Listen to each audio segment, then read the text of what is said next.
शरीयत मुतहरा के मुताबिक चला ले। लेकिन जब कब्र में दाखिल बंदे को किया जाएगा, उस वक्त कहा जाएगा अगर बंदा नेक होगा, अगर अपने अमाल दुरुस्त हो, अगर हम सब के अमाल दुरुस्त हो तो कब्र में फरिश्ते वो नबी सुनाएंगे। हदीस पाक है, नम नम यानी सो जा, नम नम करना ऐसे सो जा जिसे दुल्हन सोती है। सुभान अल्लाह। और जो आशिक सादिक है वो जब दाखिल होता है तो एक ही मकसद है, इतना मर के पहुंचाऊं इस दिलरुबा के पास। अगर फरिश्ते भी उठाए तो मैं उनसे यूं कहूं, बस आज जिस मकसद से लेकर आया हूं वो उस हस्ती का दीदार है जिसकी या नबी सल्लल्लाहु अलैहि वसल्लम।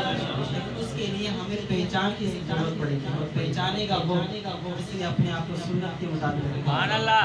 कब्र में जो आएंगे वो दाढ़ी वाले आता है, वो सुन्नत के मुताबिक दाढ़ी से सजाए होंगे। तो हम भी नियत करते हैं हर अदा सुन्नत इंशाअल्लाह। बाइकाट करने का एक तरीका ये भी है, उनके हर अंदाज हर चीज को हम बाइकाट करते हैं, वो चीज अपनाएं जो हमारा है, हम उनका क्यों इस्तेमाल करें। आखिरी शेर आपसे कब्र की